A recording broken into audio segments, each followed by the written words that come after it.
disangka respon positif masyarakat membawanya kini pada jalan kesuksesan sebagai seorang konten kreator. Niatus Solihah adalah sosok anak luar biasa yang mampu berprestasi dengan segala keterbatasan yang ia miliki.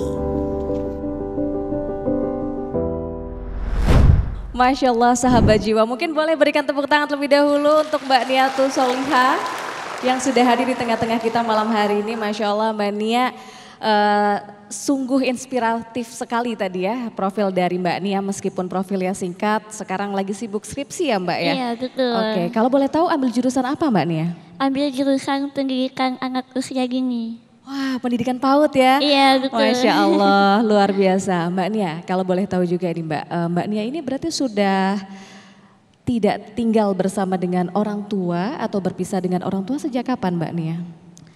Sekarang belum tinggal sama orang tua, tapi komunikasinya sudah ada. Tapi belum pernah satu atap dengan mereka. Belum pernah menetap bersama dengan ayah maupun ibu Mbak Nia ya? Betul. Oke, kalau begitu sekarang Mbak Nia tinggal bersama siapa Mbak? Bersama kakek dan nenek. Kakek dan nenek ya, Masya Allah.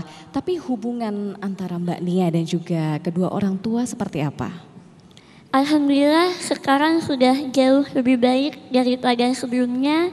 Karena sebelumnya benar-benar tidak ada komunikasi sama sekali. Oke, berarti selama ini Mbak Nia tinggal bersama dengan kakek dan nenek sejak kecil gitu Mbak? Betul, sejak lahir. Sejak lahir Mbak? Oke, baik mungkin dari Dokter Aisyah ingin bertanya nampaknya kepada Mbak Nia, kami persilakan. Sebetulnya dulu, speechless nih melihat tadi video, waduh Masya Allah ya. Ya baik, waktu perkembangan gitu ya, di usia-usia berapa Mbak Nia tuh yang rasa sedihkah atau merasa kayak aduh kok aku nggak sama orang tua, itu lebih sering di usia-usia berapa tuh? Waktu kelas 4 SD, setelah kelas 4, karena sebenarnya saya tidak mengetahui bahwa yang merawat saya selama ini itu bukan orang tua saya. Oh, taunya di usia itu ya, di Taunya di kelas 4 SD itu pun tahu dari tetangga, tahu dari orang lain. Oh, terus langsung tanya kakek nenek atau dipanggilnya siapa? Ayah. Oh, dipanggil kakek dipanggil ayah, Iya. nenek dipanggil Mama. mama. Iya. Oh, terus abis itu baru tahu gitu sedih, apa yang dilakukan Mbak Nia? Awalnya enggak percaya karena kan itu dari omongan tetangga yang menanyakan di mana orang tuamu, udah inget enggak sama kamu. Oh, iya. Di situ saya agak kaget, emang kenapa orang tuaku kan ngerawat aku selama ini gitu. Tapi dengan secara perlahan pertanyaan itu semakin banyak dari tetangga-tetangga dan akhirnya saya mulai kenapa ya? Kok banyak yang nanya seperti itu gitu. Akhirnya singkat cerita saya mengetahui bahwa saya bukan anak dari yang merawat saya itu dari kartu keluarga. Dari kartu keluarga saya tahu bahwa atas nama Niatus Solihah itu cucu bukan anak. Ya. Nangis gitu? Saat Nangis, itu nangis sedih. ya. Terus mulai bangkit kembali, apa yang membuat Mbak Nia bangkit kembali? Yang membuat bangkit kakek dan nenek.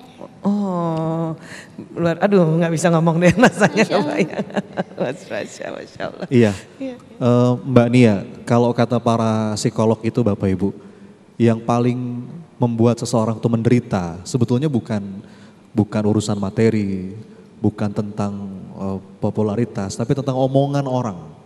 Jadi jangankan Mbak Nia dengan segala keterbatasan yang ada, kadang-kadang kita nih yang seperti ini aja Bu, dibully sama orang tuh mental bisa drop gitu ya. Nah, Mbak Nia pernah nggak ngalamin bullying dan gimana menyikapi itu supaya mentalnya tetap tangguh? Pasti pernah. Yang sempurna aja masih ada, apalagi yang seperti saya. Itu banyak banget, bahkan bisa dikatakan sejauh ini teman dekat yang bisa dikatakan teman tulus itu hanya beberapa aja. Waktu MTS, waktu SMA, saya sering sendirian karena mereka sering menjauhi saya. Ya Allah. Lalu bagaimana sikap Mbak Nia? Dulu sempat ada rasa marah, pernah, tapi dengan secara perlahan karena saya sudah mulai berdamai dengan keadaan, akhirnya saya biasa aja. Karena memang hidup tidak semuanya suka dengan saya dan tidak semuanya benci sama saya. Masya Allah, indah sekali ya, tetap mengambil sisi positifnya ya Mbak ya.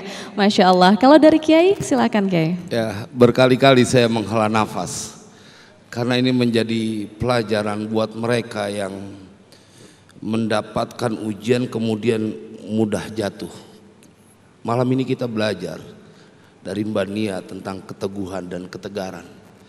Mbak Nia, saya berhusnuzon bahwa ketika Mbak Nia mengambil jurusan pendidikan anak usia dini, saya berhusnuzon bahwa Mbak Nia ingin memberikan kasih sayang kepada banyak anak-anak kecil supaya betul sekali. Betul itu ya, Iya. kira-kira ya. Apa motivasi utamanya Mbak Nia biar? Yang pasti saya ingin menjadi orang tua yang baik untuk anak saya nanti kelak. Allahu Akbar. Saya ingin menjadi orang tua yang baik.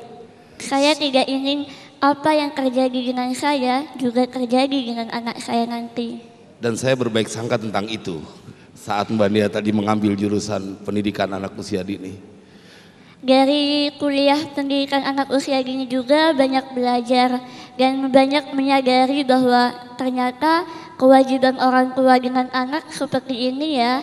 Tapi kenapa saya belum bisa mendapatkan hal itu? Kalimat ini akan menusuk hati setiap orang tua yang tidak memberikan kasih sayang kepada anak-anak ya. Terima kasih, termasuk saya, ini sangat menohok dan menjadi pelajaran buat lebih memperhatikan anak-anak kita ke depan. Masya Allah, ini juga sebagai simbol ya, anak-anak itu ternyata penuh cinta ya. Nah tapi kalau boleh saya tanyakan juga nih Mbak Nia, bagaimana perasaan Mbak Nia saat ini kepada ayah dan ibu dari Mbak Nia? Apakah Mbak Nia saat ini marah, kecewa atau bagaimana Mbak yang Mbak Nia rasakan? Saat ini alhamdulillah saya tidak ada rasa marah, tidak ada rasa dendam dan saya mencintai mereka dan saya menunggu mereka untuk hadir di kehidupan saya. Allahu Akbar, subhanallah. Boleh berikan tepuk tangan sebagai semangatnya untuk Mbak Nia, Masya Allah. Mbak Nia, tapi selama ini karena Mbak Nia ini kan tinggal bersama dengan kakek dan juga nenek. Apakah menurut Mbak Nia ini sudah mendapatkan kasih sayang yang mungkin Mbak Nia harapkan sebagai seorang anak? Betul sekali, mereka sudah memberikan kasih sayang. Bukan hanya kasih sayang, mereka juga berjuang untuk menafkahi yang mungkin ini bukan tanggung jawab mereka. Tapi mereka berjuang yang mengorbankan segala hal untuk saya bisa membuktikan bahwa saya bisa bangkit dari keterpurukan itu. Oke. Mbak, tapi ketika sekarang Mbak Nia sudah mengetahui bahwa ternyata orang tua yang tinggal di rumah Mbak Nia yang selama ini membesarkan Mbak Nia ternyata adalah kakek dan nenek, dan ternyata orang tua Mbak Nia selama ini tidak menyayangi Mbak Nia seperti seharusnya atau merawat Mbak Nia seperti seharusnya begitu. Bagaimana Mbak Nia menguatkan diri Mbak Nia untuk menghadapi hari-hari Mbak Nia seperti biasanya, menjalani kehidupan yang terus berjalan ke depan? Yang pasti ini sudah takdir dari Allah dan tidak bisa dirubah, dan saya yakin skenario Allah itu sudah pasti yang terbaik. Dan kakek nenek juga berjuang untuk Nia harus berjuang untuk mereka. Berjuang biar bisa ngebahagiain mereka.